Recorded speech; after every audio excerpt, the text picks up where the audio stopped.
A long way, but go because I gotta find my way. The Lord need to stand up. Get better to warning, which makes me know where is the line was left to be.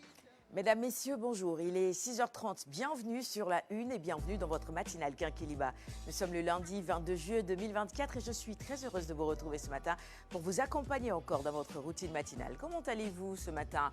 Eh bien, nous allons bien et vous le verrez dans un petit moment avec les chroniqueurs en plateau et les sujets que nous aborderons tout au long de cette émission. Et d'ailleurs, en parlant de chronique, nous sommes lundi. Vous retrouverez en plateau Abdulaziz Ban pour le résumé du week-end sportif, très riche d'ailleurs. Toumane pour les tendances du moment, un invité en plateau également jusqu'à 8h. Dans un petit moment, Alioune Badara Khan vous présentera le profil de notre invité de ce matin. Et les capsules habituelles de cette émission, la gym avec le coach Tandara bien sûr, mais pas que. Après 7h30, je vous inviterai à regarder le bulletin d'infos de votre matinale Quinquiliba, le tout en images. Le sommaire est complet, l'équipe me rejoint en plateau maintenant. Alioune Badara Khan, notre invité, Toumane Abdulaziz Ban s'installe. En attendant, je vous invite à regarder la capsule du coach Tandara. C'est l'heure de la gym sur votre matinale. Dans un petit moment, on se retrouve en plateau pour la suite. Bon début de journée à toutes et à tous et encore une fois, merci de votre fidélité renouvelée à ce magazine du matin. À tout de suite.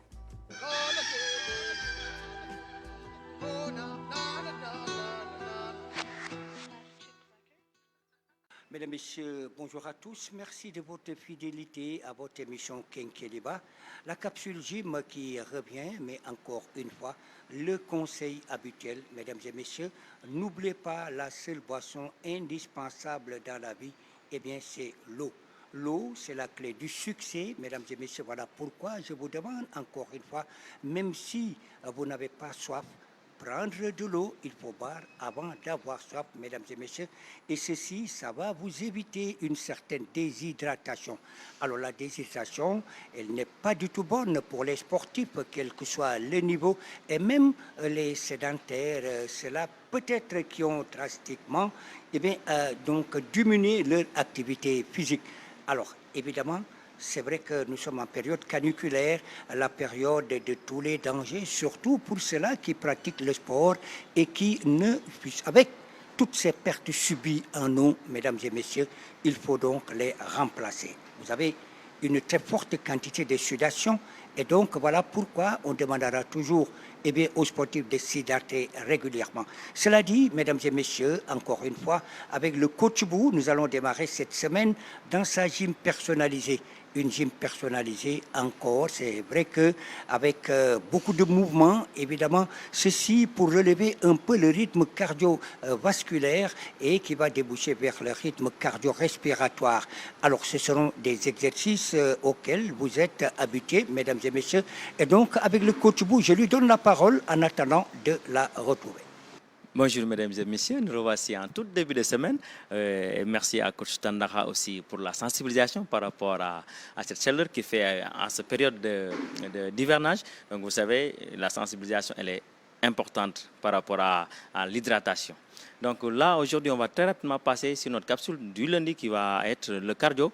Vous savez, pour augmenter ses capacités cardiovasculaires, il nous faut faire du cardio en début de semaine pour booster notre énergie, avoir une certaine motivation pour continuer votre planning d'entraînement dans la semaine. Le cardio, il est important. Donc du coup, vous savez bien aussi, pour avoir beaucoup plus de performance, le cardio nous prépare car il procure ce qu'on appelle l'endurance cardiovasculaire. Très rapidement, on va passer à des exercices qui sont basiques et à des exercices qui sont du niveau avancé. Donc, toutes les deux options seront disponibles. Suivez-nous juste dans nos présentations. Merci, à tout à l'heure.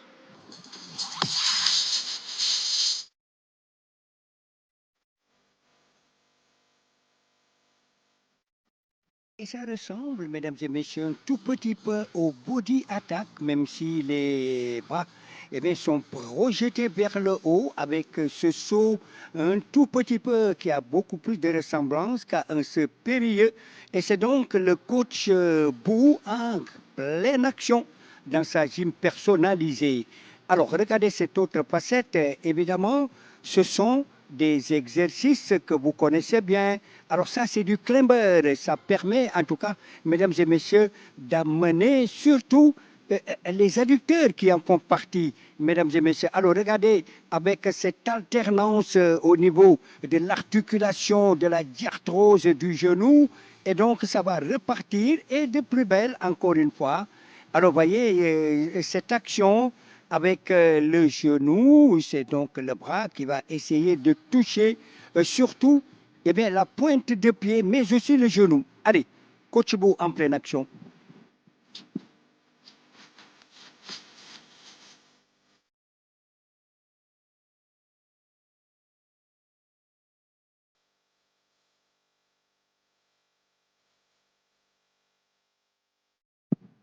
Alors, et voyez, toute la capacité physiologique, c'est vrai que assister en tout cas à cette gymnastique qui démarre, le cardio du lundi, et on va donner la parole dans quelques instants au coach Bou pour décortiquer et ensuite mettre les choses à l'endroit.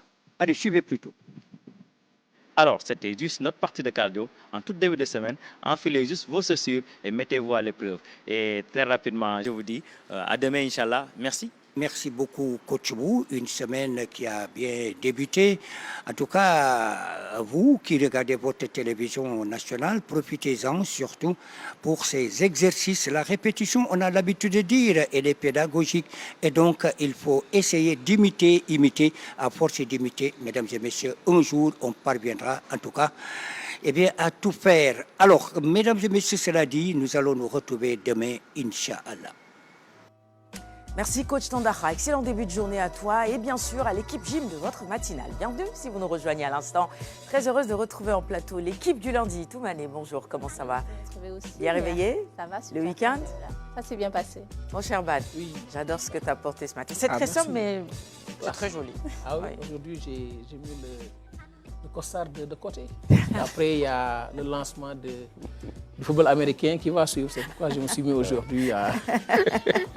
Je pensais que c'était pour célébrer la victoire à Guédiawaye. Je n'ai pas respecté les codes. On n'a pas dormi à Guédiawaye hier. J'imagine, bien sûr. Bonjour Alioune, comment vas-tu ce matin? Ça va. Bien réveillé également? Oui, bien réveillé. Parfait. Oui. Alors, on aura deux invités ce lundi matin. Et le premier est déjà en plateau Oui. avec nous. Je te laisse le présenter à nos téléspectateurs. Voilà, nous avons le plaisir de recevoir l'un des collègues de notre ami, le grand ami de Kenkeliba, Malang Diédhiou, représenté ici par son jeune collègue, le commandant Cheikh Birago Diom, qui est chef du bureau de la coopération internationale à la direction de la réglementation et de la coopération internationale de la direction générale de la douane sénégalaise ou bien des douanes sénégalaises.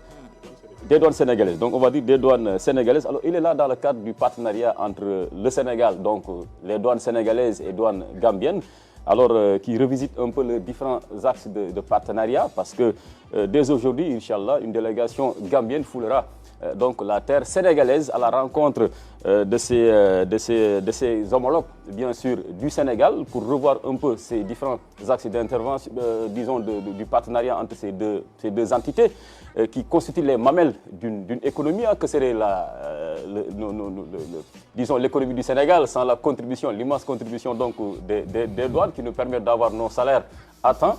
Mais pour que la mission soit une réussite, il faudrait véritablement toujours revoir un peu les failles du système et cela ne peut se faire qu'avec le concours donc, des douanes frontalières, surtout la partie gambienne. On parle là bien sûr aussi donc de la sécurisation des frontières avec la lutte contre le trafic de drogue. On a noté dernièrement en tout cas d'importantes saisies, surtout sur cette axe-là entre Dakar et Banjul. Peut-être est-ce le fait de cette coopération renforcée.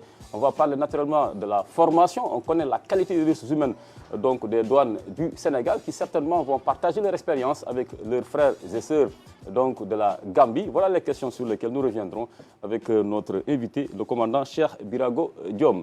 Et à sa suite, une grande dame pour nous parler de l'excellence, le culte de l'excellence qui sera encore célébré à l'occasion du concours général. Et pour en parler, je pense qu'on a eu la personne qu'il nous fallait. Il s'agit tout simplement de la coordonnatrice du comité d'organisation donc du concours général. On parle de l'édition 2024, les grands enseignements, les lycées qui sont les plus distingués. Et pour en parler, nous recevrons dans la deuxième partie Madame Birné Brigitte Ndour, qui est chef de la division partenariat, communication, promotion de l'excellence et documentation à la direction de l'enseignement moyen général secondaire et coordonnatrice, comme je l'ai dit tantôt, donc du comité d'organisation du concours général. Très bien. Merci d'avoir accepté notre invitation ce matin. Et bonjour, commandant Cheikh Birago Diom, comment allez-vous? Bonjour à tous. Donc, je suis très honoré d'être là aujourd'hui pour partager avec vous ce plateau et parler de la coopération douanière qui existe entre le Sénégal et la Gambie. Je pense que depuis ces dernières années, quand même, il y a une intensification de cette collaboration et c'est ce que nous comptons quand même consolider à travers cette 10e rencontre bilatérale. Très bien, on revisitera tout cela en détail dans la rubrique invitée dans un petit moment. Alioune, tu ne dis pas ce que tu as l'habitude de dire sur l'AS Douanes? L'AS Douanes, un club... ah, mais voilà, ça c'est une belle occasion pour nous répéter. Est-ce que vous l'avez entendu? Vous avez entendu ces commentaires sur l'AS Douanes? Il a dit un club ils savent déjà.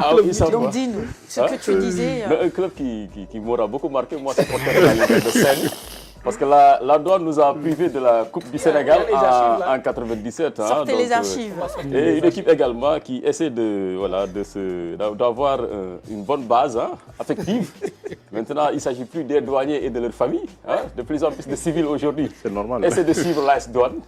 Donc voilà, Sarah, ne me mets pas dans la barre. Essaye de suivre l'AS Douane. Tous les lundis, on a eu droit à ça à chaque fois que l'AS Douane jouait. Mon cher Ban, c'était pas vraiment ça. Non, c'est pas. On va chercher les archives. On va chercher les archives et les sortir. Tu sais que les douaniers, quand l'AS Douane joue, il n'y a que les douaniers, leur famille. Il n'y a que leur famille. Bon, le ministre de l'économie, parce qu'il n'a pas le choix, il faut bien qu'il soit présent. Il faut qu'on ait 10 supporters. Je pense qu'actuellement, on a quand même une base affective à Guédiawaye. On a vraiment un réseau de supporters qui, généralement, quand même, vient stade pour nous supporter. C'est ça. On va souhaiter une excellente journée à notre ami Malang Diédhiou qui peut-être nous regarde encore ce matin. L'AS Douanes, l'un des clubs les plus titrés du Sénégal, un club comment on dit encore, disciplinaire, surtout au basket, qui est aujourd'hui l'emblème du Sénégal sur la scène continentale. C'est ça. Discipline, le mot est sorti, parce qu'on a en face un commandant ce matin, c'est normal. Les sujets dans nos différentes chroniques du jour. Toumane, tendance ce matin? Alors, ce matin, nous allons parler de football américain. Nous allons faire... Il y a Ban qui dit « Ah ». Ne t'inquiète pas, je ne présente pas la rubrique sport. Mais on va faire plutôt un focus sur Jeremiah Owusu, qui est footballeur américain, mais originaire du Ghana et qui met en avant le Made in Africa un peu partout dans le monde et surtout en Amérique. Très bien. Ban? Oui, on va parler de beach soccer avec la victoire du Sénégal lors des éliminatoires, du match aller des éliminatoires de la CAN de beach soccer.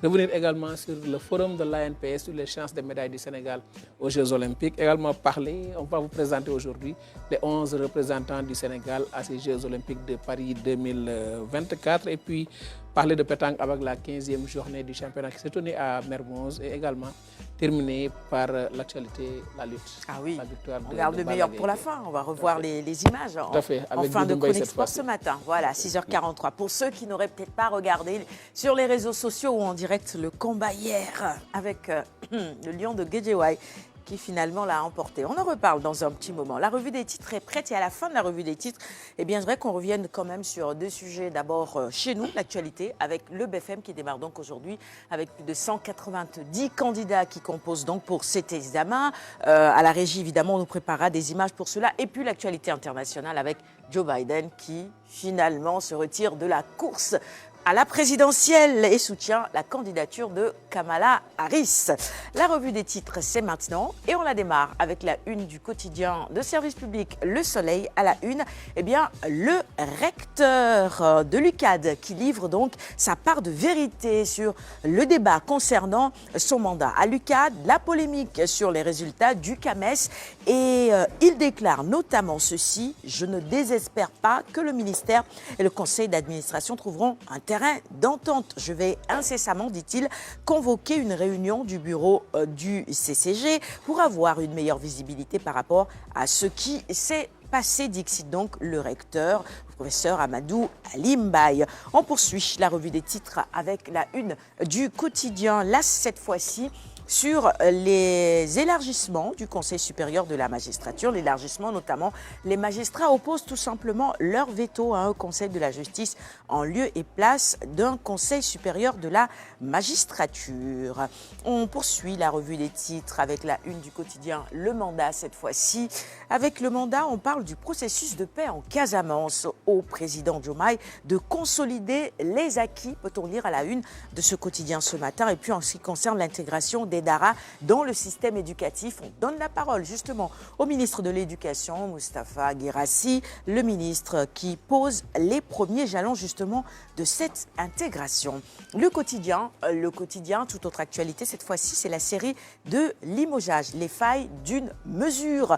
Mouhamadou Lamine Diallo, débarqué de l'ENA, pour divergence avec sa hiérarchie, ancien coordonnateur des agropoles, Djililo dénonce une rupture abusive de son contrat. Eh bien, détail justement de toutes ces actualités aux pages 4 et 5 du quotidien Le Quotidien. Yor, cette fois-ci, sur un tout autre sujet. Oui, c'est ça. Retour sur le débarquement au port de Dakar de 5 conteneurs de cartouches commandés par Macky Sall, 105 tonnes de munitions destinées à réprimer la résistance patriotique. Avec cette image, voyez-vous, avec l'ancien président de la République, arme à la main, nos confrères, ils sont allés fort quand même. Ah, voilà, c'est ça. Ils ont juste repris cette image qu'ils ont affichée à la une, c'est ça. On poursuit avec critique cette fois-ci sur la démission en cascade, les démissions plutôt en cascade et la rupture avec Macky Sall. L'APR finit en eau de boudin, c'est ce que constate Critique à sa une ce matin. Après 12 années au pouvoir, la formation politique pilotée par Macky Sall entame mal sa nouvelle posture dans l'opposition, trahi par la constante, l'ancien chef de l'État qui manœuvrait à sa guise pour garder la main sur l'appareil politique. La dernière élection présidentielle a fini de sonner le glas de cette formation politique. Il s'agit bien sûr de l'APR, le malheureux sort réservé au candidat malheureux. Amadouba n'est pas étranger à cette bérésina. Besbi le jour, cette fois-ci, on nous parle de lutte et non plus d'actualité politique. Balaguer qui bat encore Tafatine. Le lion surgit, on en reparle avec des images en détail dans la chronique sport dans un petit moment.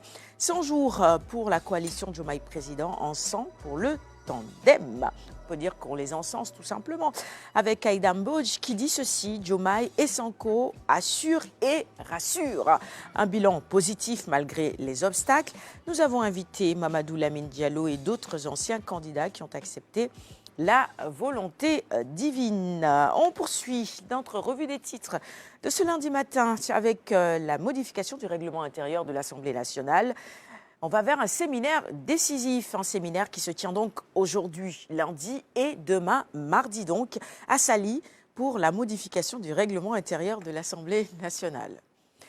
C'est une bonne chose, la tenue de ce séminaire. Il fallait aller à Saly pour le faire, par contre. Bon, c'est vrai que quand même, pour se dire des vérités, a-t-on besoin de changer de lieu, mais bon, peut-être que c'est pour aérer les esprits. Aussi les douceurs de Saly, hein. Ça permet également d'adoucir les positions. De joindre l'utile à l'agréable. D'adoucir les positions, voilà, parce qu'on sait que c'était quand même assez tendu. Et ils auraient pu se rendre à Diamniadio, où il y a tellement aujourd'hui d'espace, de salles aménagées par l'État, hein, pour certains événements. Mais bon, Saly, bon, on va être un peu clément avec nos chers amis, les députés, qui profitent des derniers mois de privilèges à l'Assemblée nationale, parce qu'on se dirige, quel que soit Alpha, donc irrémédiablement vers la dissolution de l'Assemblée nationale. Peut-être c'est une façon pour eux également de repousser l'échéance, hein, parce que quand même c'était un bras de fer.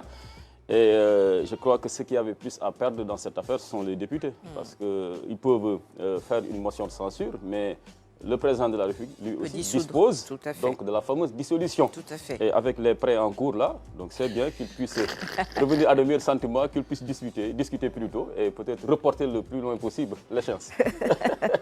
On verra, dans tous les cas, se donnera ce séminaire-là, qui devrait aussi aboutir à la déclaration de politique générale du Premier ministre devant l'Assemblée nationale. Il n'y a pas de député. Mais nous, à Pire, on a un député. C'est ça. Donc, voilà. Les positions sont partagées.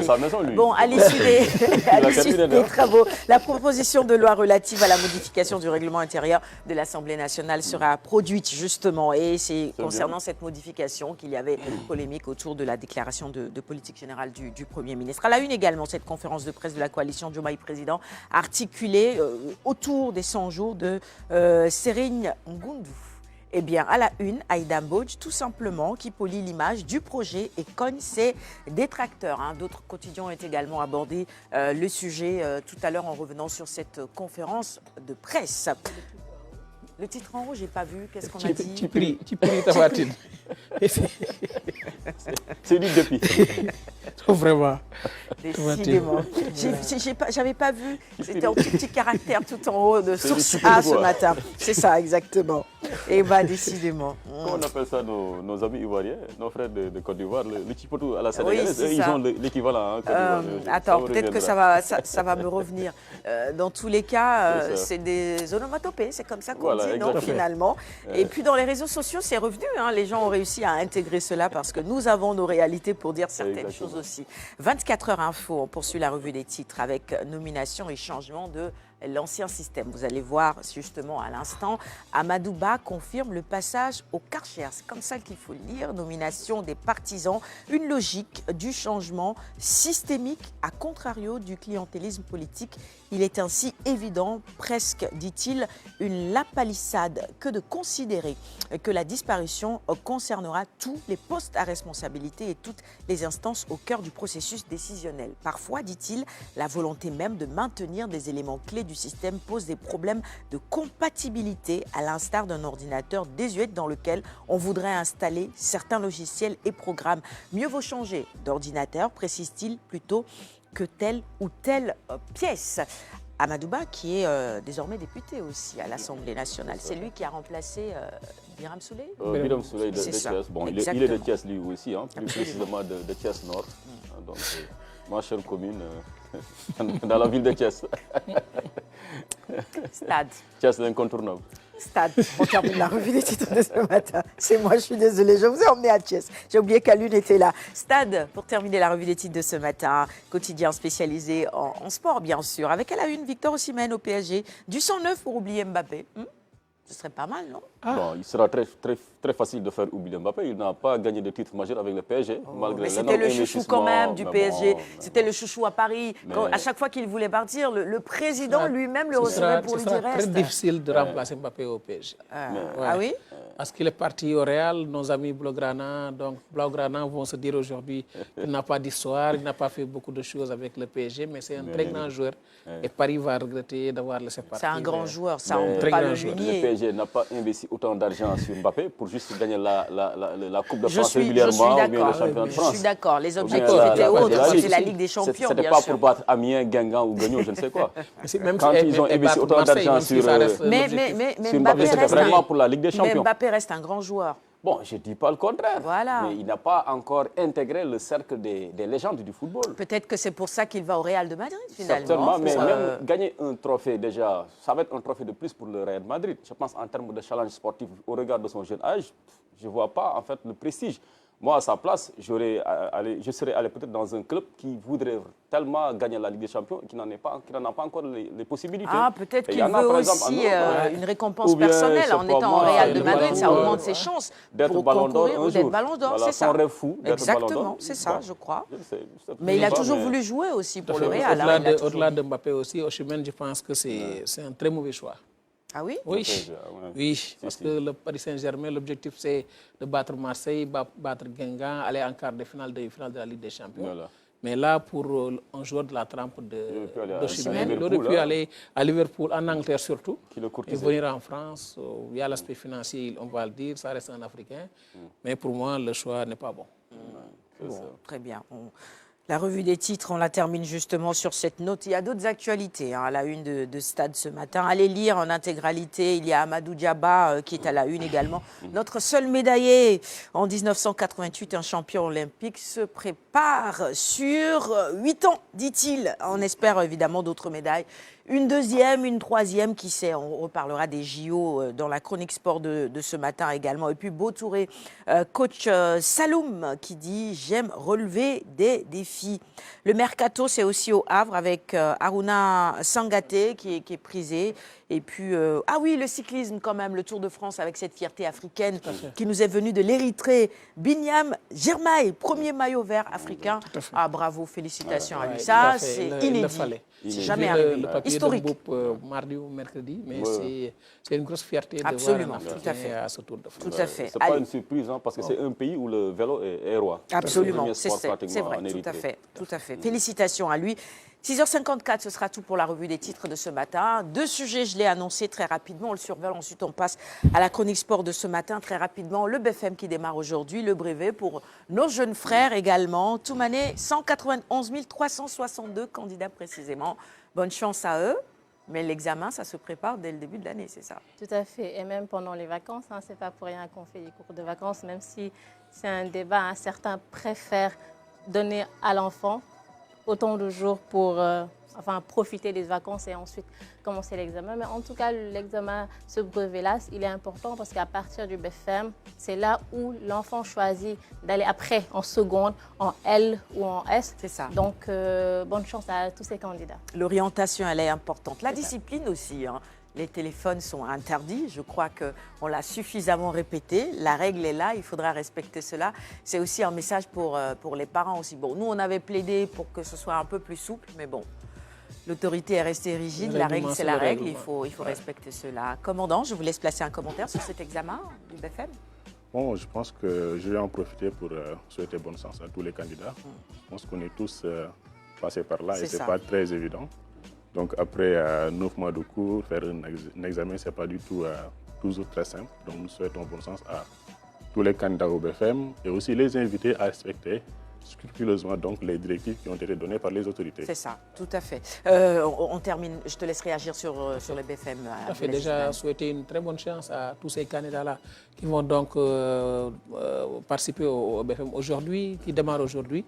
Et puis également sensibiliser sur le téléphone portable et tout autre appareil assimilé parce qu'on a vu lors du baccalauréat, il y a eu beaucoup de cas, beaucoup de candidats qui ont été recalés, qui ont été donc à qui on a demandé de ne plus revenir, de ne plus refaire l'examen à cause de ces téléphones-là, à cause des montres connectées. Oui, c'est tous les objets connectés. Oui, je pense aujourd'hui qu'il est important pour les parents déjà le matin de sensibiliser les enfants, de retenir les téléphones à la maison pour leur permettre de se concentrer et puis de faire l'examen et puis de le réussir. Oui, Alioune?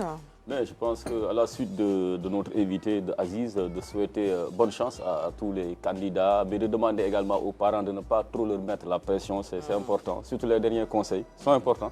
Parce que souvent, c'est ce que retient l'enfant quand vous lui dites, surtout, hein, vous les dames, hein, surtout qui sont dans de grands foyers, hein, à la sénégalaise. Alors, tu as vu l'enfant de l'autre, hein, il avait réussi ça l'année dernière, hein, il ne doit pas être plus digne que toi, hein, il faudra le réussir, il faudra donc voilà, relever ces défis, préserver notre honneur. Non, il ne faut pas installer quand même cette concurrence très tôt précoce, en tout cas chez l'enfant. Le plus important, c'est de le mettre dans un cadre approprié pour qu'il puisse se préparer, être prêt le jour J et avoir un capital confiance renforcé et qu'il puisse savoir que c'est juste une épreuve de plus dans son parcours. C'est ça. Qu'il va le relever, hein, parce que c'est juste ce qu'il faudrait dire à son enfant, mais ne pas trop lui mettre quand même des ondes négatives par des disons, conseils qui ne seraient pas bien avisés. Moi, c'est le conseil que je ne cesserai de donner aux parents sénégalais. Voilà. Allez, bonne chance à tous les potaches également. On poursuit le magazine avec la chronique sport. On reparlera d'actualité internationale avant la fin de cette émission. Ban le sport, c'est juste après ceci.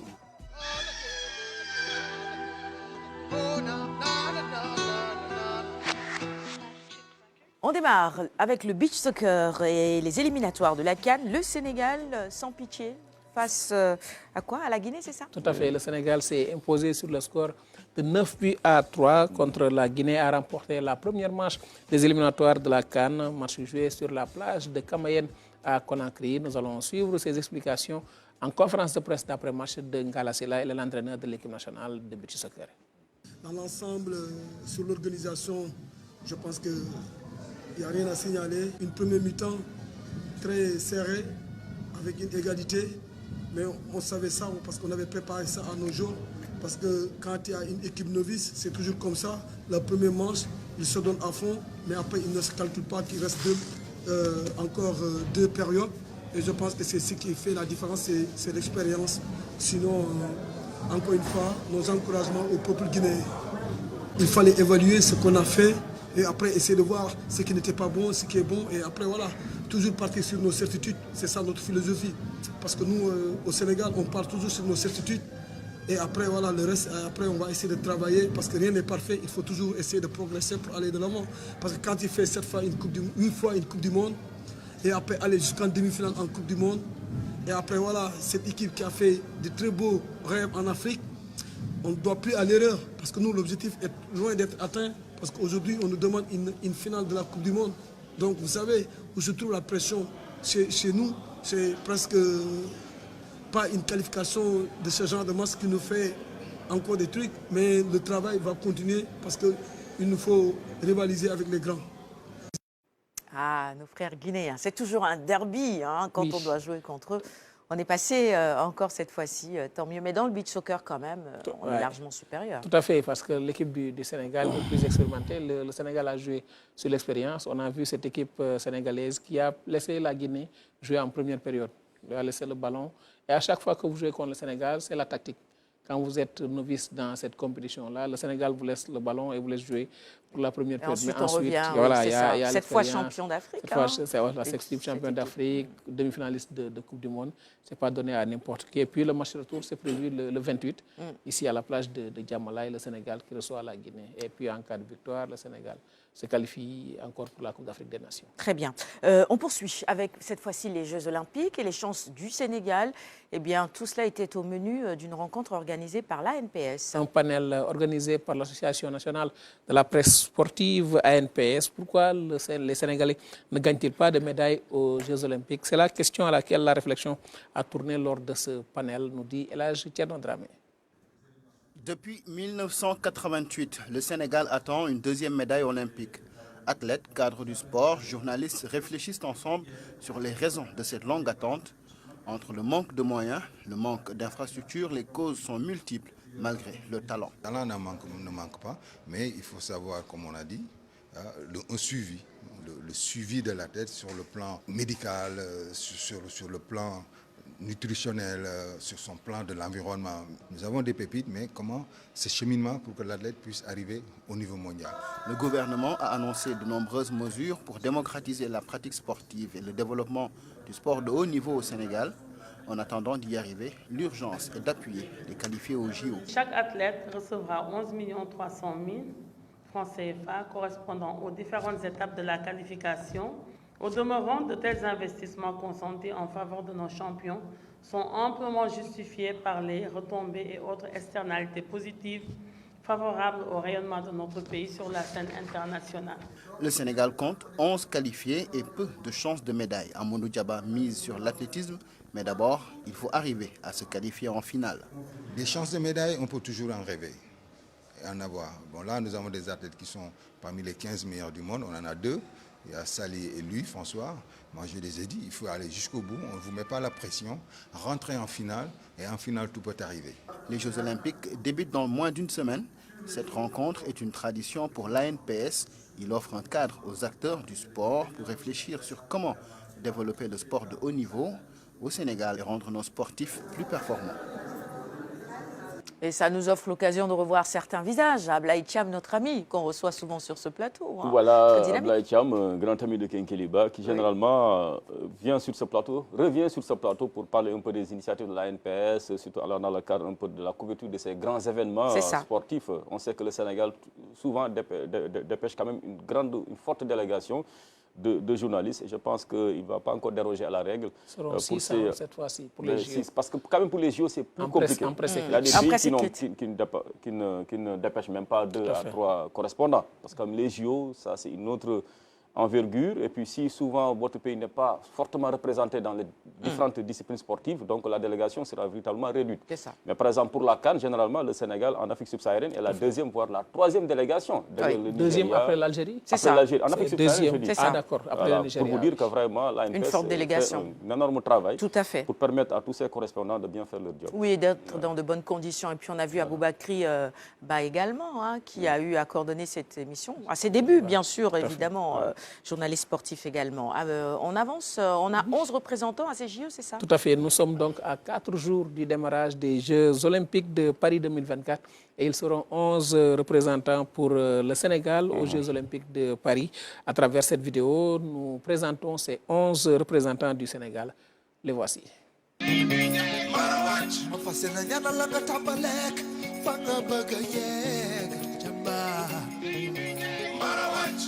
la gaynde warul tiit moom du ragal jàmbaar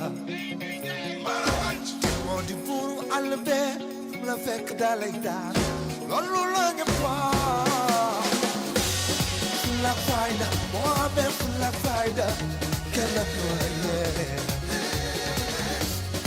full of fighter, oh I'm a full of fighter, hello to la yeah. Full of fighter, oh I'm a full of fighter, hello to la yeah. 11 représentants qu'il faudra mettre dans d'excellentes conditions parce qu'on veut d'autres médailles, en tout cas une autre, parce qu'on n'en a qu'une. Et bonne chance. On a bon espoir, hein, je disais, bon espoir avec ces représentants. Il y a des chances pour le Sénégal. On avance, on va passer au pétanque maintenant avec la 15e journée du championnat tenu à Mermoz. La 15e journée jumelée au mémorial Cheikh Ababakar Mbeng à Mermoz a réuni 292 boulistes venus de Dakar et des autres régions. La triplette du club de Sali Boulis a triomphé. Suivons ce reportage de Jacob Ndir et Tanda Ndiaye. Qui a laissé des traces indélébiles là-bas au boulodrome de Mermoz. En effet, l'ombre de feu Cheikh Seydi Ababakar Khalifa Mbeng a plané tout au long de cette compétition très intense. Le défunt président de Mermoz Pétanque Club de Dakar. Et le jeu du bouchon a été effectué par le maire de la localité en compagnie du président de la Fédération sénégalaise de sport boule et sa suite. Il s'agit de Brahim Derwish. Nous sommes ici aujourd'hui pour rendre un hommage mérité à un philanthrope, à un homme pétri de qualités humaines, hélas, qui a été arraché à notre affection, qui s'appelle Cheikh Mbeng. Et je pense que c'est quelqu'un qui on n'a pas besoin de le présenter, de par ce qu'il a en tout cas fait pour le Sénégal. La famille de l'illustre disparu était bien représentée à cette compétition. Nous sommes à la 5e édition de cette commémoration que le Boulodrome de Mermoz organise en l'honneur de Cheikh Mbeng, en souvenir plutôt de Cheikh Mbeng, qui était le président du Boulodrome Club de Mermoz. Chaque année, nous constatons un engouement encore beaucoup plus populaire et des délégations qui nous viennent d'un peu partout, de la Mauritanie, mais aussi lorsqu'on voit les drapeaux qui sont ici illustrés, on se rend compte que c'est beaucoup de pays africains qui envoient ou qui ont des représentants à cette occasion. À l'arrivée, ils sont tous des Sali Boulistes, club de la petite côte du Sénégal. La triplette Babacar John, Adama Diagne et Lamine Sow, c'est donc la triplette vainqueur. La jante féminine était au rendez-vous sur le terrain en doublette avec la victoire très attendue, une victoire qui est allée à Aïssatou Tchorondao de Gobel, Pétanque Club de Richard Toll et Khadi Diakhaté de Guédiawaye Pétanque Club. La prochaine journée, la 16e, est prévue le week-end prochain au boulodrome du lycée Lamine Gueye de Dakar où des boulistes internationaux sont attendus. Retour en plateau et on termine la chronique sport de ce matin avec la lutte et notamment la victoire de Balagaye sur Tafatine. Balagaye 2 de l'école de lutte. Balagaye a dominé son adversaire Tafatine de l'écurie Baol Mbolo pour la deuxième fois. Un combat dominé de bout en bout par le lion de Guédiawaye qui a roué de coups son adversaire pour l'envoyer chez Ardo avant de le terrasser par un tchabal venu d'ailleurs.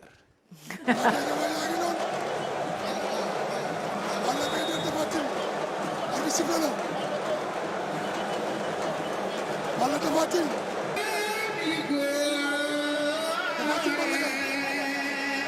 tapate nañu ñoom ñaar waaye bay tapate nañu Balla gi door Balla Tapha Tine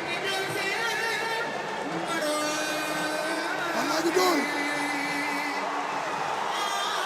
Balla gi door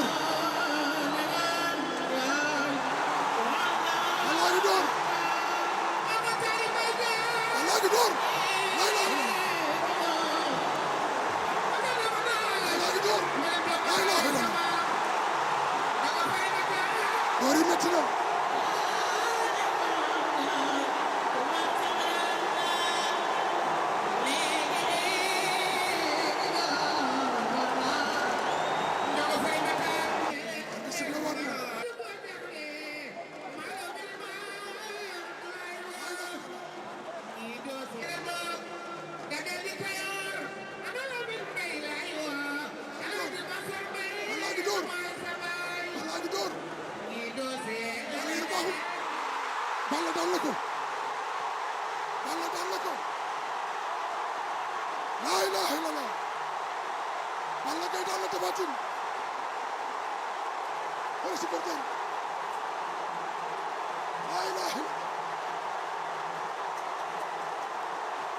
On va féliciter notre ami Doudou Mbaye, justement. Il a même perdu la voix à force d'hurler, de crier. Il est 7h10. Est-ce qu'on peut commenter ce sujet? C'est vrai aussi qu'on avance sur le conducteur. Le temps, très rapidement, Toumane.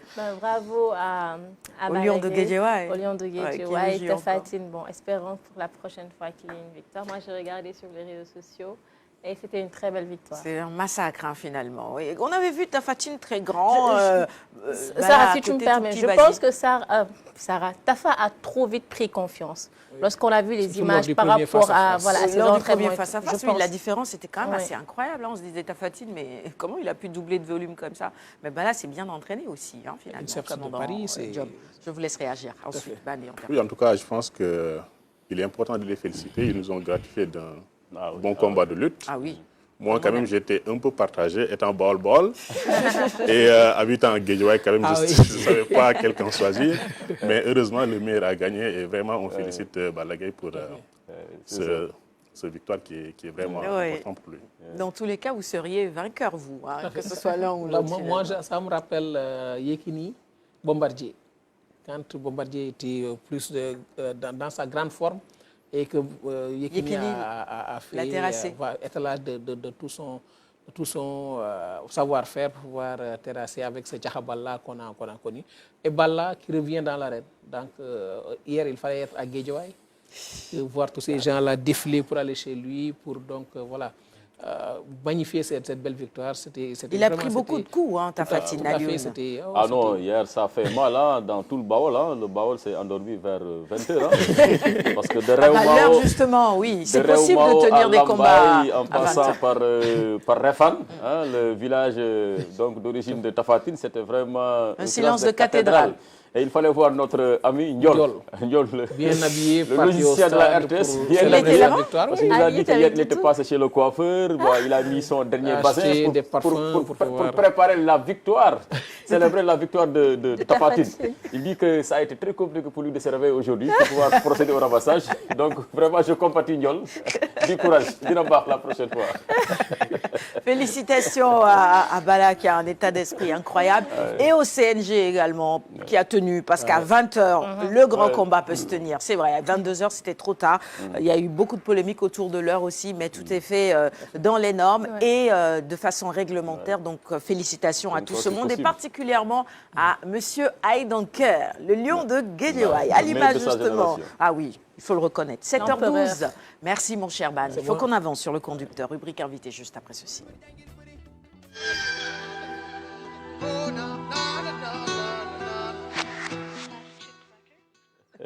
Et pour répondre à nos questions dans cette première partie, le commandant Cheikh Birago Diom, merci encore une fois d'être sur ce plateau avec nous. On va parler de coopération douanière entre le Sénégal et la Gambie. Et je pense que de par son expérience, c'est normal. Hein, sa parole fait foi quand même quand il s'agit de coopération internationale au sein donc, des douanes sénégalaises parce qu'il a cette délicate mission. Il est responsable bien sûr donc, de la coopération internationale. Notre invité, le commandant Cheikh Birago Diom. Et le prétexte de sa venue aujourd'hui, c'est bien sûr le séjour qu'effectuera. C'est au cadre des douanes gambiennes en territoire sénégalais. Donc pour davantage revoir donc, cette coopération, mieux l'affûter, mieux la peaufiner, on va le dire, pour plus de résultats donc, pour les deux douanes. Parce que un pays sans une douane performante ne saurait donc prétendre à l'émergence. C'est impossible, ils sont les soldats de l'économie. Alors, on a quand même remarqué ces derniers temps, parce que je veux quand même qu'on puisse consacrer quelques minutes à cette dernière actualité, quelques saisies, records de drogue, surtout sur l'axe Dakar-Banjul. Doit-on mettre cela sur le compte de cette coopération très dynamique entre vous et la Gambie, commandant? Merci beaucoup, Aline Badara. Avant de répondre à votre question, vous me permettrez quand même de profiter de cette occasion pour féliciter les gens des douanes qui actuellement font un travail extraordinaire. Et je pense que c'est leur travail qui nous a valu ces résultats fort appréciables. Maintenant, pour en venir à votre question, c'est vrai que dans le cadre de la lutte contre la fraude, nous travaillons avec tous les pays qui sont frontaliers au Sénégal, notamment la Gambie. Et je pense qu'il y a un réseau de renseignement quand même qui existe entre le Sénégal et la Gambie et qui quand même nous permet de faire ces résultats-là dans le cadre des saisies de drogue que vous constatez dernièrement. Alors, est-ce facile, commandant, de travailler avec des frères d'armes dont la langue officielle est l'anglais, hein? Parce que est-ce que vous avez les mêmes procédés, les mêmes procédures? Comment vous parvenez à surmonter ce petit handicap dû à la langue, à la barrière linguistique? Bon, c'est vrai qu'on n'a pas les mêmes procédés, on n'a pas les mêmes procédures. Déjà, le Sénégal, c'est un pays francophone. La Gambie, c'est un pays anglophone. Donc, du point de vue de la tradition administrative, il y a quelques différences. Mais quand même, nous avons la chance de partager avec la Gambie donc les langues locales. Donc, tous les Sénégalais parlent Wolof, les Gambiens aussi. Oui. Je pense qu'on peut aussi communiquer en Sérère, en Diola. Et cela nous permet quand même, dans le cadre de la coopération, de communiquer et de parvenir à ces résultats-là. Alors, si on devait faire un classement, en tout cas, par rapport à l'importance de la coopération avec les pays de la sous-région, nos pays frontaliers, à quel niveau se situerait la Gambie? Quand on dit que, bon, il y a cette formule imagée, qu'elle est une banane enfoncée dans la gueule du Sénégal, donc en termes d'enjeux, je crois que quand même du côté de la Gambie, il y a beaucoup plus d'attentes pour vous, douaniers du Sénégal. Voilà, je pense que la Gambie est notre premier partenaire. Okay. Donc, et cela est dû à sa position géographique par rapport au Sénégal. On est aussi lié par l'histoire. On se rappelle que je pense qu'on a eu à être dans une confédération sénégamienne. C'est vrai, c'est vrai. Voilà, donc cela quand même implique beaucoup de choses et je pense que c'est la raison pour laquelle notre directeur général des douanes, quand il a pris service, sa première visite à l'étranger a été effectuée en terre gambienne. Donc cela montre vraiment les relations que nous avons avec ce pays frère et qui se matérialise quand même dans la pratique par des résultats qui sont importants. Alors, on sait que les usagers des différents pays souvent se plaignent. Généralement, il arrive qu'ils se plaignent un peu de certaines tracasseries douanières. Hein. Voilà, c'est des procédures, c'est l'administration, mais eux, ils l'appellent tracasseries. Alors, à ce niveau, qu'est-ce que vous êtes en train de faire avec vos frères d'armes gambiens pour qu'il y ait beaucoup plus de souplesse et beaucoup plus de diligence dans le traitement des dossiers? Je pense que l'objectif de cette rencontre bilatérale, c'est vraiment de faire de telle sorte que ces tracasseries-là puissent être diminuées. Et nous y travaillons. Donc actuellement, on est vraiment dans une perspective d'harmoniser nos procédures douanières, d'opérationnaliser le transit informatisé, parce que quand le transit informatisé sera opérationnalisé dans le cadre des échanges que nous avons avec la Gambie, il y aura moins de tracasseries et cela profitera aussi aux populations qui sont de part et d'autre de la frontière. Tout à fait. Aziz, il vous est arrivé plus d'une fois de passer par la Gambie, vous qui étiez du côté de Ziguinchor. Tout à fait. Et surtout magnifier le travail qui se fait, surtout au niveau de ces frontières-là entre ces deux pays. Aujourd'hui, est-ce qu'en termes de formation, qu'est-ce que vous faites entre les deux pays pour permettre surtout, vous l'avez rappelé tout à l'heure, en termes de langue par rapport aux deux pays, mais également en termes de formation, qu'est-ce qui se fait entre les deux pays? Donc le renforcement des capacités et la formation fait aussi partie du programme donc, de cette rencontre bilatérale. Je pense que du côté sénégalais, quand même, on a vraiment une expérience en matière de formation des agents. On a une école des douanes qui se trouve ici au Point E et qui, quand même, est vraiment expert dans son domaine, qui depuis plusieurs années, quand même, forme des promotions de jeunes douaniers qui sont vraiment percutants, pertinents et qui, quand même, dans le cadre du travail, nous font beaucoup de résultats. Actuellement, en Gambie, il n'y a pas une école qui forme les agents. Je pense qu'eux, ils ont d'autres procédés. Maintenant, l'objectif quand même de cette rencontre bilatérale, c'est vraiment de collaborer dans ce sens-là. Parce qu'au-delà du fait de régler des problèmes qui sont vraiment ponctuels, il y a aussi l'idée de collaboration et de partenariat en matière d'enseignement de capacité et autres. Vous avez un tout petit peu répondu à ma première question. Je voulais que vous puissiez revenir avec nous sur justement les objectifs de cette rencontre, mais vous les avez déjà un tout petit peu listés. Quels sont les acquis que l'on pourrait mettre finalement à l'actif justement de cette coopération entre les deux pays et de ces rencontres que vous organisez périodiquement? En fait, il y a beaucoup de résultats qui sont constatés dans le cadre de cette coopération. Récemment, je pense que ça a été même relayé dans la presse. Donc, les postes frontaliers des douanes qui sont au sud du Sénégal ont été érigés en bureau de plein exercice. Et je pense que ça, quand même, c'est un résultat qui est fort appréciable. Donc, cela permet de fluidifier les échanges au niveau de la partie sud du Sénégal, au niveau de la frontière entre la Gambie et le Sénégal au niveau de Séléti. Donc, avant, quand même, on était obligé de faire un transit à l'entrée de la frontière jusqu'à Vélingara. Maintenant, je pense que toutes les déclarations peuvent être effectuées au niveau de la frontière, étant donné que Séléti est devenu un bureau de plein exercice. Et cela, quand même, participe à la promotion du commerce transfrontalier. Alors, on sait que vos missions également, elles ont évolué, c'est tout à fait normal, le monde bouge, le monde change. Parmi ces nouvelles missions, aujourd'hui, il est assigné à la douane quand même de contribuer à la lutte contre, disons, le trafic d'êtres humains, contre le terrorisme. Alors, est-ce que ces questions-là seront au cœur des échanges entre vous et la partie gambienne? Oui, les questions qui sont liées à la criminalité transfrontalière organisée seront quand même au cœur des échanges avec la partie gambienne. Et donc, souvent, dans le cadre de cette lutte contre la criminalité transfrontalière organisée, il y a un réseau de renseignement quand même qui est mis en place de part et d'autre de la frontière et qui nous permet quand même à temps d'avoir des informations à travers des signalements pour quand même contraindre donc certaines manœuvres frauduleuses. Et des patrouilles mixtes seraient-elles envisagées? Oui, ça a eu déjà lieu ou bien? Oui, ces patrouilles mixtes quand même sont envisagées dans le cadre de la coopération. C'est quand même en perspective. Je pense qu'en perspective, dans le cadre de la stratégie opérationnelle, c'est vraiment qu'il y ait des patrouilles mixtes entre les douanes sénégalaises et gambiennes, mais aussi mettre en place une plateforme qui nous permettra de partager et d'échanger des renseignements dans le cadre de la lutte contre la fraude. Absolument. Merci beaucoup, mon Je voudrais qu'on puisse terminer sur le programme, c'est ça, la délégation, oui, il y a à peu près combien de personnes? Je pense qu'il y a beaucoup de thématiques qui sont inscrites à l'ordre du jour. Donc déjà, il y aura une cérémonie protocolaire qui sera présidée par le ministre des Finances et du Budget.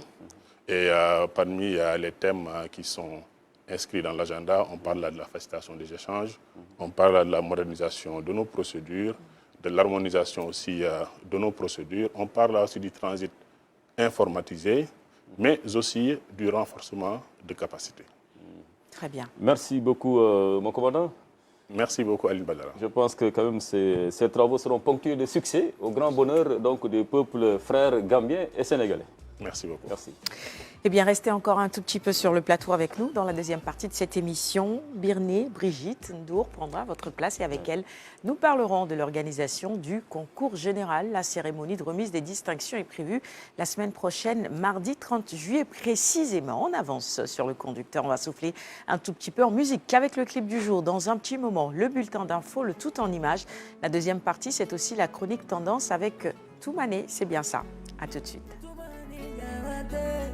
C'est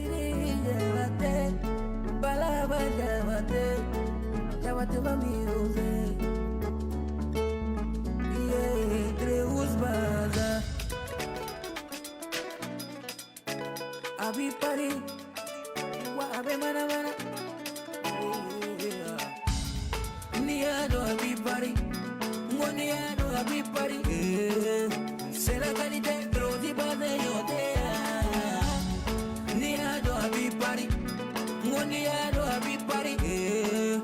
c'est la qualité riche Abe mana mana Abe mana mana Abe pirieche c'est la qualité Abe mana mana Abe mana mana Abe pirieche c'est la qualité Netana pas de ferrer là Rose dit qu'il y a de la qualité et de la quantité. Tiens nous va faire, mousson nous va faire, demi-scène nous va faire. Tiens nous va l'eau, mousson nous va l'eau, demi-scène nous va l'eau. Et nous contents, nous commandons. Très riche baza, nous contents, nous commandons. Très riche baza.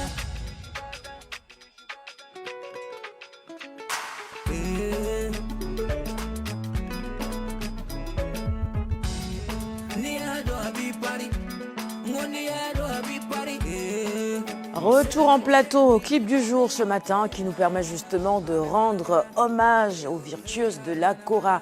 Toumani Diabaté, là c'était plutôt son fils qu'on a suivi tout à l'heure qui a repris le flambeau. Véritablement une grosse perte pour la musique sur le plan international. On se souvient qu'il aura gagné des Grammy Awards, c'est bien évidemment. Mais au-delà, il aura permis de populariser cet instrument qu'est la kora. Et je voudrais peut-être reprendre un tout petit peu les paroles d'Alpha Blondy qui disait sur les réseaux sociaux ce soir, parce qu'il nous a quitté le week-end dernier, la kora est orpheline et je l'entends dans le lointain pleurer depuis le pays mandingue. Elle pleure son papa, le roi des griots.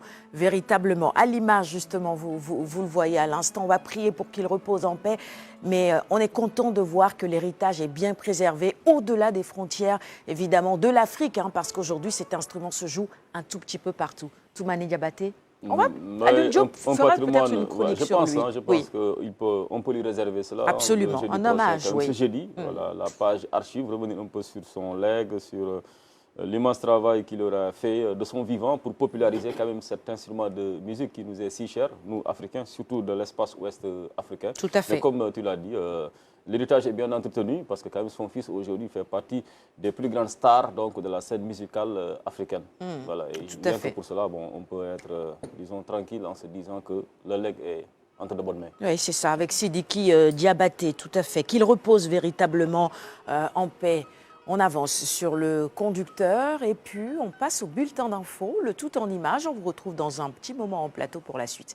Restez avec nous. Merci encore une fois, commandant cher Piragodium, d'avoir répondu à nos questions ce matin. Transmettez nos amitiés à toute la douane sénégalaise, bien sûr, et à nos amis particulièrement. On en a beaucoup là-bas, hein, pas que. Il y en a d'autres. Il y en a d'autres qui sont venus nous voir plusieurs fois, véritablement. Et plein succès à vos travaux, bien évidemment.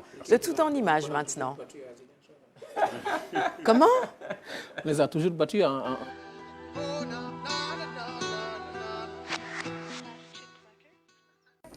Engager la jeunesse sur la voie de l'épanouissement social et de l'essor économique, c'est le sillon tracé par les nouvelles autorités. Cette piste de production traverse l'espace champêtre et invite les jeunes du pays tout entier à se retrousser les manches pour des vacances agricoles utiles.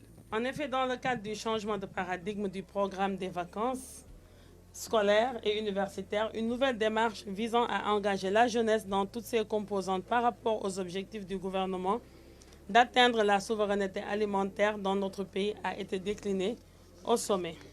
C'est Rof dans la commune de Malicounda qui a accueilli la cérémonie de lancement de ces vacances agricoles. L'objectif principal de ces vacances agricoles, c'est de géolocaliser dans toutes les 557 communes du Sénégal les parcelles cultivables où on cultive quoi, pour faire une planification dans l'objectif de réduire considérablement les pertes post-récolte. Deuxièmement, la santé des sols, le phosphatage.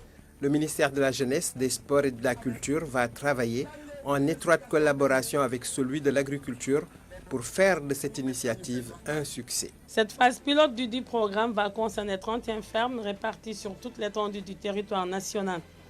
Elles sont généralement des fermes institutionnelles. La ferme de Rof est dirigée par des jeunes dynamiques qui ont foi en la terre et donc en l'avenir.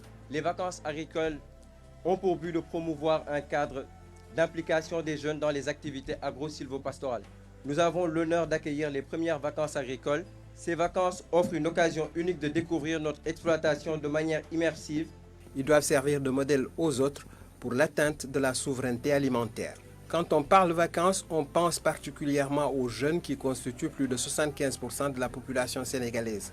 L'agriculture au sens large peut offrir à la majorité des opportunités d'accomplissement plus sûres que les voies incertaines et risquées de l'émigration. Il faut juste des ruptures psychosociales pour faire du Tok-Fi Teki une réalité. Avec la pratique de l'orpaillage sous sa forme actuelle, la Falémé est devenue un vrai désastre écologique. En effet, des milliers de litres d'eau usée, parfois remplis de produits chimiques comme le mercure et le cyanure, y sont déversés fréquemment par des sociétés minières. L'eau est chargée de particules très faibles en oxygène dissous rendant toute vie aquatique impossible. Au vu de ces inquiétudes suscitées par l'agression du fleuve Sénégal, l'OMVS, dans sa mission de sauvegarde de l'environnement, a effectué une étude de l'orpaillage et ses impacts dans la Falémé dans le cadre du projet SCREEN. Au niveau de la Falémé, nous avons aujourd'hui un problème même pour le bétail qui vit autour. Donc il y a perte de biodiversité, menace pour la santé des populations, destruction du cheptel dans la zone riveraine, modification aussi du cadre de vie dans le sens négatif. Des plans d'action seront soumis aux gouvernants des pays riverains que sont le Sénégal et le Mali. Nous avons proposé une brigade mixte de surveillance entre la République du Mali et la République du Sénégal pour faire appliquer la loi. En plus de cela aussi, nous pensons qu'il faut des activités économiques alternatives pour que ceux qui abandonnent leur péage puissent faire autre chose. Parce qu'il y a des milliers de personnes qui travaillent et qui vivent de l'orpaillage. Il faut aussi la sensibilisation. Cette rencontre de Saly entre aussi dans le cadre préparatoire d'une grande réunion des ministres des États membres de l'OMVS autour de la question de l'orpaillage. Elle représente aussi une opportunité précieuse pour définir des politiques et des actions qui auront un impact direct sur la vie des populations riveraines à la Falémé. C'est une maladie infectieuse souvent banalisée mais potentiellement mortelle chez les enfants notamment. On parle du paludisme. L'affection est le principal motif de consultation dans les structures sanitaires en cette période d'hivernage. Pour 2022, sur la période donc, de juillet à décembre, on a eu près de 400 enfants hospitalisés au niveau des SAI. On a vu 19% quand même de paludisme grave. Ça veut dire que c'est un taux qui reste quand même assez important. Malheureusement, en 2002, on a eu quand même 7% de décès, à la différence de l'année 2021 où on n'avait eu aucun cas de décès. À l'hôpital d'enfants Albert Royer de Fannes, les cas graves font légion. La forme grave du paludisme peut laisser des séquelles définitives chez le jeune patient s'il en échappe, d'où l'importance d'une prise en charge précoce. Dans le neuropaludisme, ça représente 40% des cas des enfants qu'on reçoit. D'ailleurs, dans les taux de décès, c'est l'une des causes, la profondeur du coma. Les formes neurologiques sévères, il faut sensibiliser que les transferts se fassent assez rapidement. Référence dans la prise en charge du paludisme pédiatrique, Albert Royer assure un important taux de guérison aux malades admis. Quand ils arrivent, on fait le tri et tous les enfants fébriles, ils ont un test de diagnostic rapide. Ça permet d'identifier qu'ils ont effectivement un paludisme et il y a une sensibilité, une spécificité assez bonne, de telle sorte qu'on peut parfois même se passer de la goutte épaisse. Et quand ils sont hospitalisés, on complète avec la goutte épaisse. Il faut voir quel est le parasite, effectivement, et puis voir la densité parasitaire. On a plus de 93 temps de guérison et puis sans séquelles. Côté prévention, il existe un vaccin, mais pas indispensable selon les spécialistes. Il y a un vaccin qui a été validé par l'OMS, le RTS. Mais c'est un vaccin qui, pour moi, donne à peu près les mêmes résultats que la chimioprophylaxie du paludisme saisonnier. Ce que l'on fait, nous, dans les zones, le sud. La meilleure prévention contre le paludisme reste l'éradication de gîtes larvaires qui favorisent la prolifération des vecteurs. À Fannes, c'est la même routine qui fait partie du dispositif de lutte.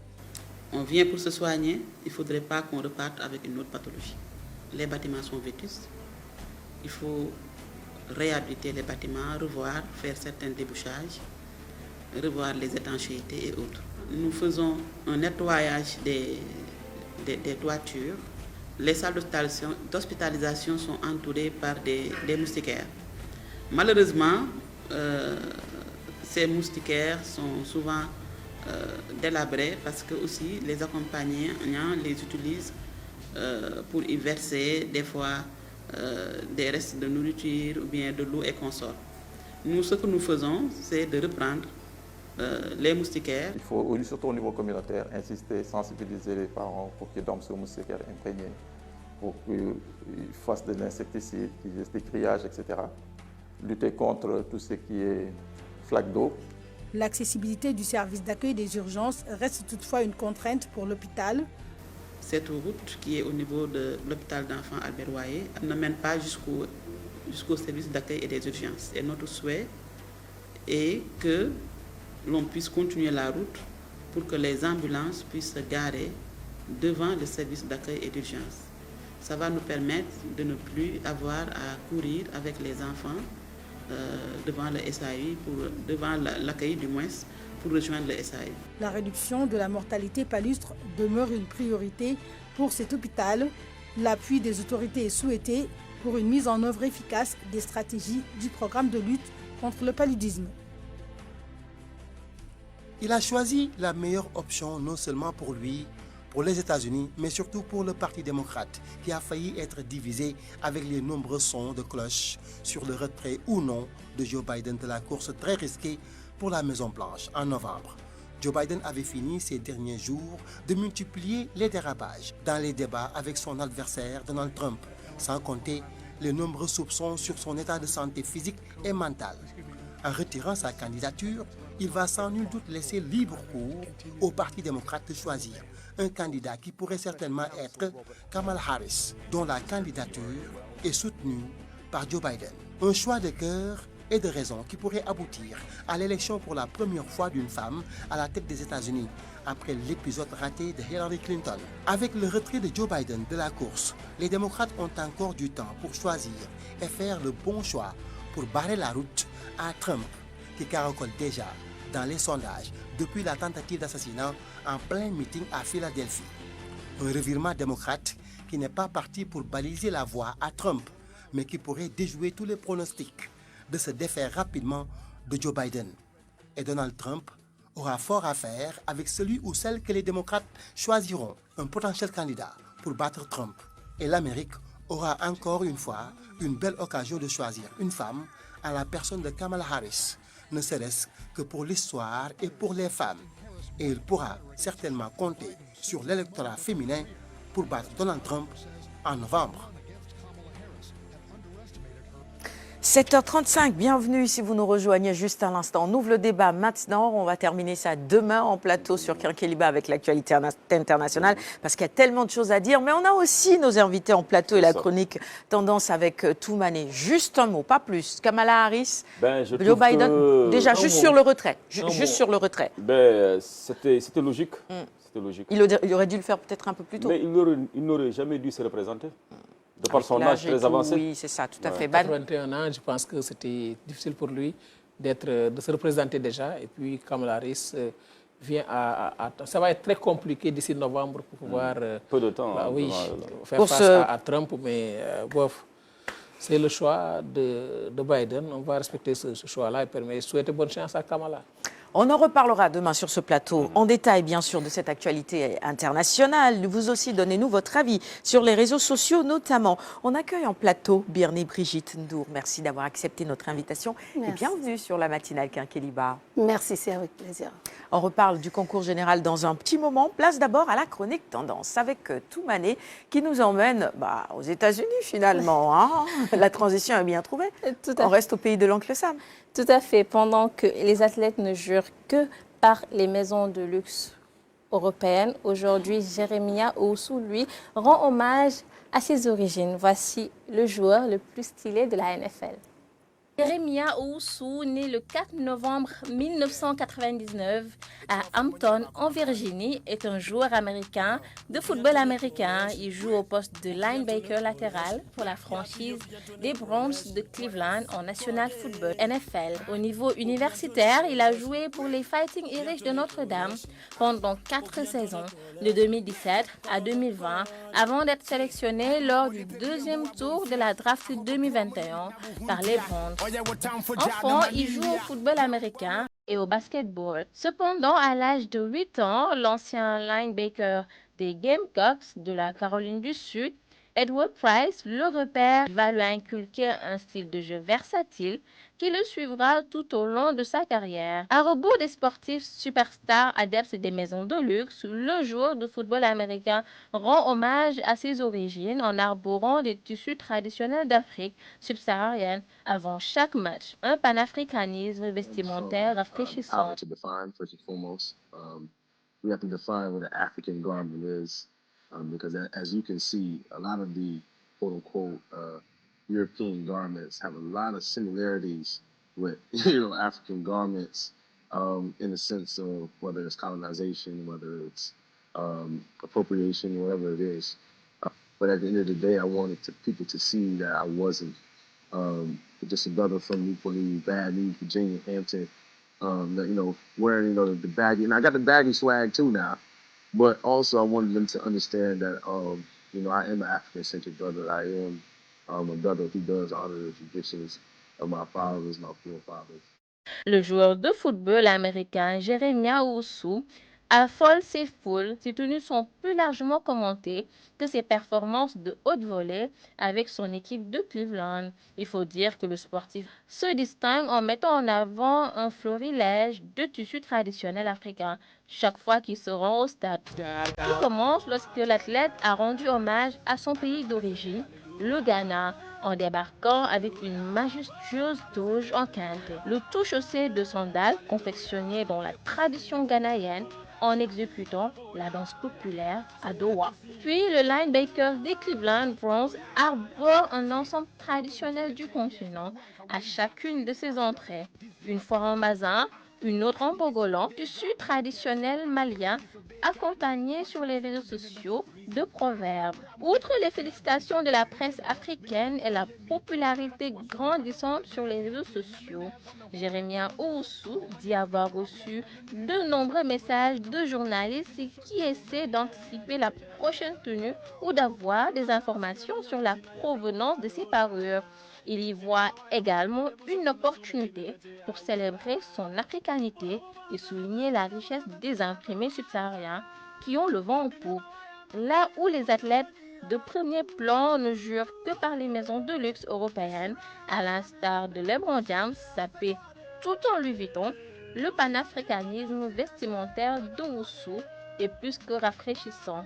D'autant plus que les sportifs de haut niveau sont devenus depuis quelques années des icônes du style apte à lancer des tendances vestimentaires. Ah, on est fan. Ah oui, il est Merci pour le sujet de ce matin. Magnifique. Hein. Il traverse l'Afrique finalement avec ses tenues. Tout à fait. C'est pas que parce qu'il est d'origine ghanéenne qu'il va mettre en avant que le Ghana. C'est toute l'Afrique finalement. Le Niakhas Baïfa, le Bogolan, etc. Tous ces tissus qui nous viennent un peu partout du continent africain, il les met pour mettre en avant le Made in Africa. Et rappeler qu'il n'a pas quitté l'Afrique justement, enfin il n'est pas né ici. Il est né aux États-Unis, mais il a un père qui est ghanéen. Donc, il est revenu vers les sources. Il a choisi justement de retourner ici en Afrique pour connaître un peu la culture africaine et le mettre en avant. Et pour les gens peut-être qui ont suivi la BAL, il était là à Dakar Arena et on a même les images de lui tout à l'heure. Il était en grand boubé, etc. Il s'est fondu dans la masse. Il ne ressemblait pas vraiment à un footballeur américain qui est venu visiter le Sénégal. Tu le vois, tu penses que c'est un footballeur sénégalais, ghanéen, etc. Parce qu'il se fond dans la masse, parce que finalement, il vient justement de ce beau continent. Et revenir un peu sur l'impact ou bien l'influence que ces gens ont. Ce sont eux vraiment les vrais influenceurs. Nous, on se dit influenceurs sur les réseaux sociaux, mais pendant des années et des années, les réseaux sociaux n'existaient pas.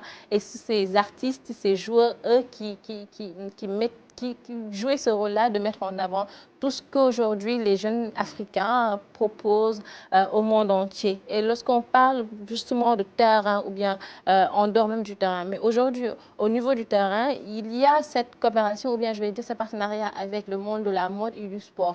Parce que même les joueurs ont des maillots où il y aura le logo de Nike, de Puma. Je connais même quelqu'un qui, c'est par rapport à la marque qui me dit qui va gagner. Il me dit, il est habillé en Puma, enfin tel maillot, ils ont tel maillot en Puma, ils vont sûrement gagner. En tout cas, juste pour dire que le monde de la mode aujourd'hui ne peut pas aller sans le monde du sport. Et même au-delà des terrains, on a vu Cristiano Ronaldo prendre une bouteille de Coca-Cola en conférence de presse et le mettre à côté. Et ce jour-là, cette entreprise a perdu des milliards et des milliards parce qu'ils sont très influents. Et ils peuvent choisir justement de mettre en avant le Made in Africa à travers ces plateformes qu'ils ont justement pour faire vendre la destination. Et c'est très bien. Afrique. C'est ce que fait Sadio Mané également. C'est ce qu'il a fait lors de la cérémonie du Ballon d'Or. Et chaque fois, oui, c'est ça. Chaque fois que les athlètes le font, que des sportifs le font, c'est à saluer. C'est des grands influenceurs. Tout à fait. Je pense que c'est à saluer et puis c'est à pérenniser, permettre à tous ces artistes-là de pouvoir porter du Made in Africa. Et puis ça va. Quand vous allez en Europe, quand vous allez en Arabie Saoudite, vous voyez les gens porter. Je me dis, ça a été cousu où? C'est au Sénégal. Je vais tout faire pour en avoir. C'est un peu comme ta tenue ce matin. Ouais, aujourd'hui, je suis en Made in mon cher. Peut-être que d'autres vont. Il a pris un poids aujourd'hui. Un des plus grands influenceurs de Pire Goury. Sur ce terrain, je ne peux pas le concurrencer. Il n'y a pas photo. Voilà, c'est ça. Il honore bien ces grands maîtres couturiers de Pire Goury, donc du Kadior. Voilà, un vrai panafricaniste. En tout cas, c'est très bien. Qui promeut l'artisanat africain. C'est très bien. Là, je dirais qu'on assiste à un recul du complexe identitaire. Tout à fait. Et de plus en plus, ceux qui n'ont même pas les racines, qui n'ont pas les racines. Oui, parce que n'ayant pas grandi sur le continent, ils ne sont pas nés ici. N'ayant pas grandi ici, mais qui vont à la recherche eux-mêmes de ces racines identitaires-là. Je pense que ça valorise de plus en plus l'Afrique. Et on voit que ce n'est pas un cas insolite si on parcourt un peu les réseaux et puis l'info. Et ça me permet justement de citer encore en exemple ces initiatives qui permettent justement à ces Africains qui vivent sur d'autres continents de revenir ici et de redécouvrir la terre-mère, la terre natale, l'Afrique. Au Ghana, il y a plein d'initiatives comme ça. Au Sénégal également, avec The Return de notre ami Rama Atta, qui évidemment invite aussi les gens à revenir. Au-delà, surtout dans tous les pays maintenant, il y a énormément de personnes qui font ça maintenant, et même naturellement. Les afro-descendants veulent maintenant revenir ici sur le continent et découvrir.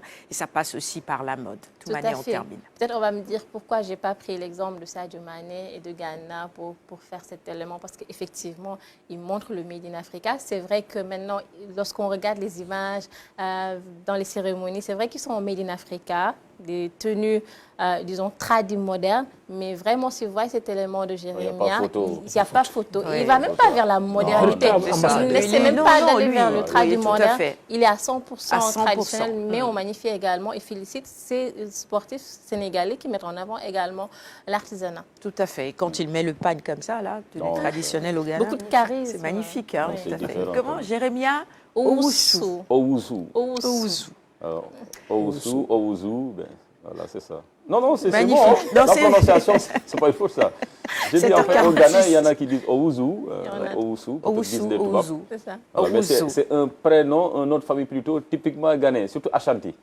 Jérémia. Ah oui, Ashanti. Bon, il ne dirait pas Jérémia, peut-être. Il dirait peut-être Jérémia. Jérémia ou Jérémia. Allez, on va terminer le magazine maintenant en parlant du concours général, puisque la coordonnatrice est en plateau avec nous, Madame Birné. Brigitte Ndour, merci encore une fois d'être avec nous. À l'une, je m'en vais la présenter à nos téléspectateurs. Chef de la division partenariat, communication et promotion de l'excellence et documentation à la direction de l'enseignement moyen général, secondaire également. Secondaire général et coordonnatrice, je le disais tout à l'heure, du comité d'organisation du concours général. Merci encore une fois d'être avec nous. L'édition 2024, c'est déjà pour la semaine prochaine, c'est ça? Voilà, c'est ça. Et pour cette année, la particularité, c'est qu'elle sera marquée par la présence du chef de l'État comme les fois passées, mais cette fois-ci, ça va être une première pour le nouveau. Oui. C'est ce qu'il faudrait retenir. Parce que quand même, cet événement est l'une des dates phares de l'agenda républicain ici au Sénégal, l'un des événements phares de l'agenda républicain au Sénégal. Alors, par rapport à un tel enjeu, hein, peut-on dire que la pression s'est décuplée? Madame Ndour. Je commencerai justement par encourager le comité d'organisation qui est à pied d'œuvre pour faire de la journée du 30 juillet une journée grandiose, justement un prétexte pour dire et rappeler que c'est le 30 juillet la date de la cérémonie de distribution des prix aux lauréates et lauréats du concours général. Alors, la pression, justement, plus on se rapproche de la date, bien sûr, la pression augmente. C'est une équipe assez aguerrie à la question, qui l'a organisée plusieurs fois. Mais je peux dire aujourd'hui que, tel que vous l'avez dit, hein, c'est un premier concours général. C'est comme si on ne l'avait pas encore organisé.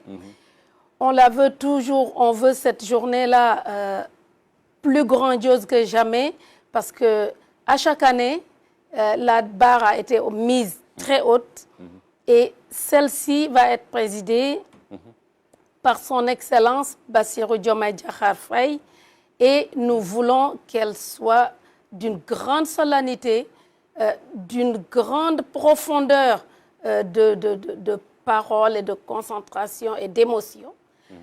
Parce que l'émotion, ça fait partie également de voir voilà, l'excellence célébrée pour la 52e fois. Nous sommes à la 52e édition cette année.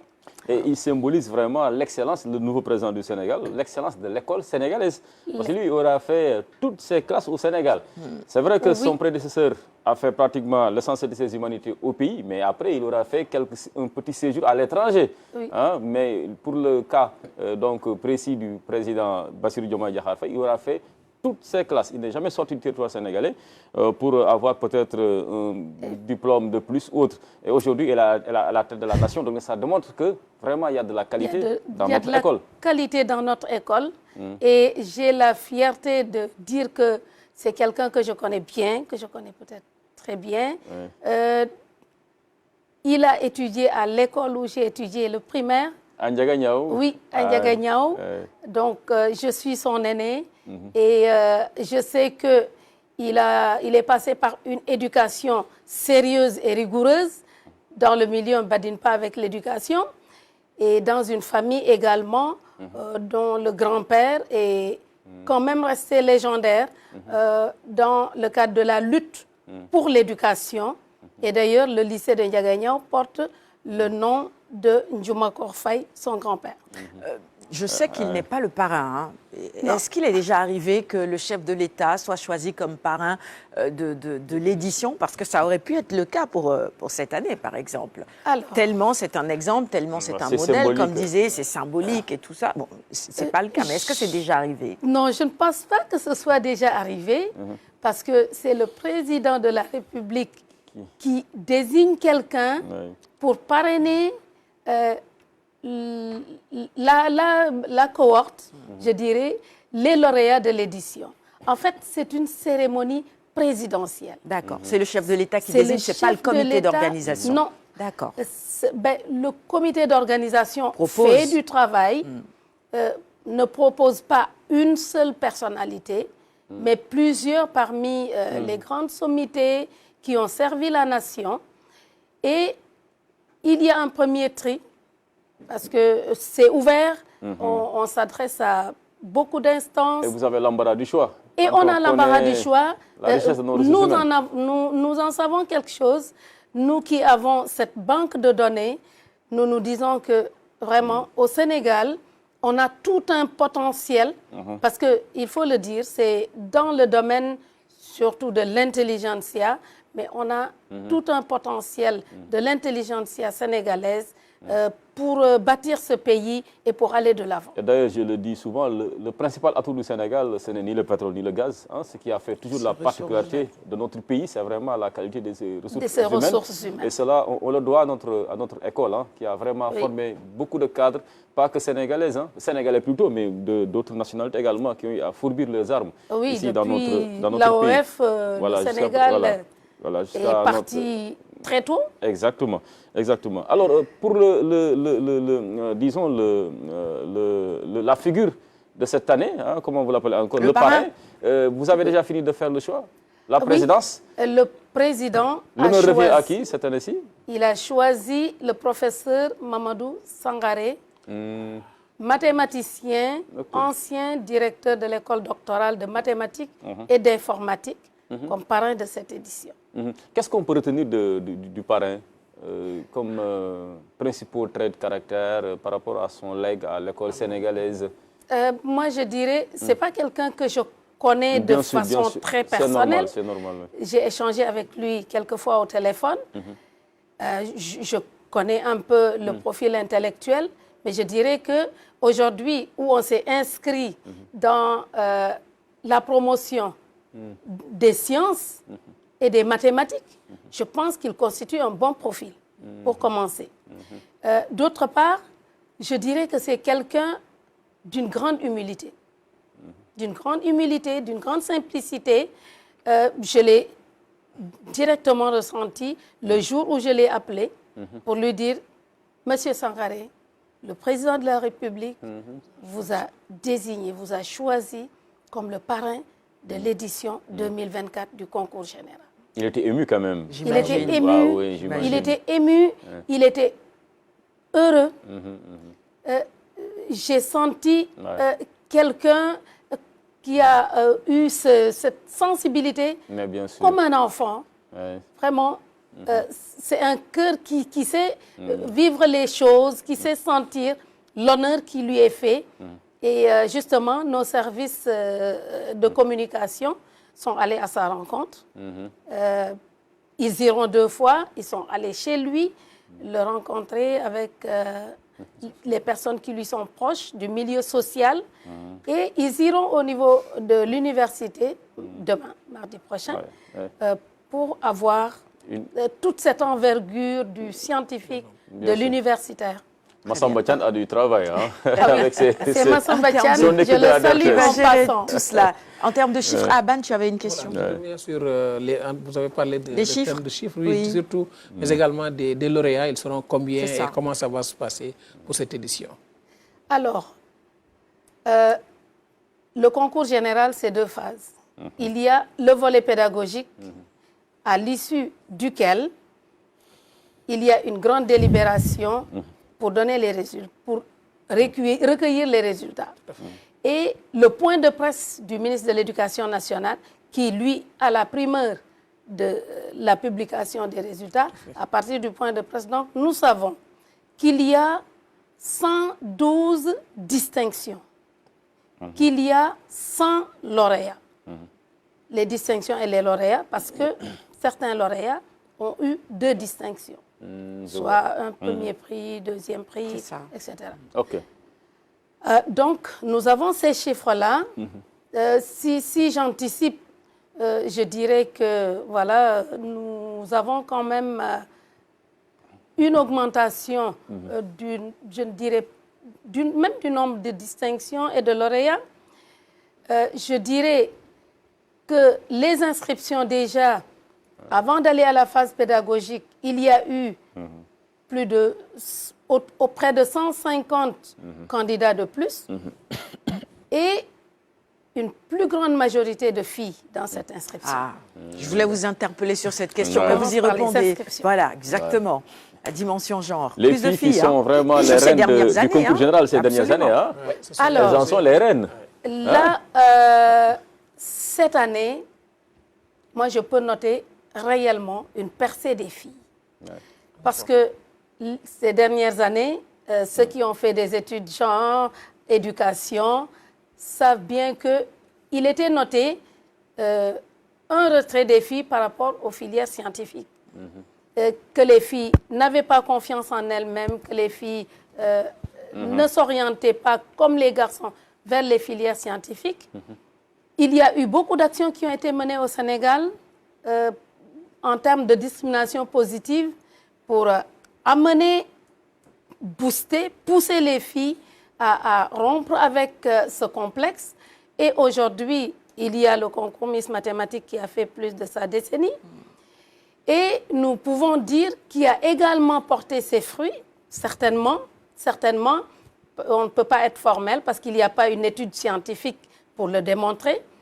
Mais ce qu'on peut noter cette année, c'est que la meilleure élève de classe de première, c'est une fille et elle a le premier prix de mathématiques et le premier prix de physique-chimie. Elle a tout ça, raflé. c'est bien. Hein. Ça, c'est bien. Donc, très bien. En termes scientifiques, tout à fait. Histoire et géographie, c'est aussi de la science, mais plus sciences humaines et sociales. Oui. Tout à fait. Et là, le meilleur élève, c'est un garçon. C'est comme un partage garçon-fille. Et maintenant, on voit comme un basculement des filles vers les sciences. Et ça c'est tout heureux. Et le trio de tête par rapport aux établissements qui sont le plus distingués, comme d'habitude, on va dire... Dans le désordre, lycée Limamoulaye, Mariama Ba, lycée Limamoulaye, le Prytanée militaire. Il y a du chamboulement. Il y a le lycée Malick là-dedans. Il y a le lycée Malick très bien classé, paraît-il. Il y a le lycée Seyd Nouroutal. Il y a les Constances, les lycées Constants, lycée d'excellence scientifique de Diourbel, Limamoulaye, Mariama Ba, Prytanée militaire. Sauf que j'aimerais ne pas approfondir sur ce sujet. Pourquoi? Parce que il y a la décision numéro 1 de l'instruction ministérielle, si j'ai bien noté, 0037-35 du 3 avril 2019 qui dit qu'on ne procède pas au classement des établissements. Pour éviter des polémiques inutiles. Oui, il y a une grande diversité. Très bien. On a des rattrapé par le excellence, temps. On est rattrapé par le temps. bilingues. Merci. Voilà. Et le grand événement, c'est le 30 secondes. Le 30 juillet. Le 30 juillet, on y est là pratiquement. C'est mardi prochain. Mardi Ah non, enfin pas prochain, huit. sur prochain. En 8, exactement. De la semaine prochaine. Le 30 Tout à juillet. fait, pas demain. Vivement Merci donc beaucoup. le concours général, la cérémonie Alors, officielle, les madame. innovations. Vous avez 30 secondes, allez-y, il est 59. Alors, les innovations, une forte communication, parce que le concours général, il faut vraiment le faire connaître. Donc, une communication avant, pendant et après, accompagnée de la production d'un livre, l'historique du concours général, avec la traçabilité des anciens lauréats, et accompagner ce livre-là d'une plateforme pour retracer ces anciens lauréats et documenter leur parcours, les offrir en modèle aux élèves. Merci, bravo, vous avez réussi. Il est 8h exactement, c'est fini. Merci Toumane, merci mon cher Abdelaziz Ban, merci à Lune Badarakian. On vous retrouve demain avec le même plaisir pour un nouveau numéro de Kinkeliba. Excellent début de semaine et de journée à toutes et à tous. Merci aux équipes techniques également et à l'équipe d'Extrême Collection qui m'a habillée ce matin. Merci beaucoup Madame Doha. Au revoir.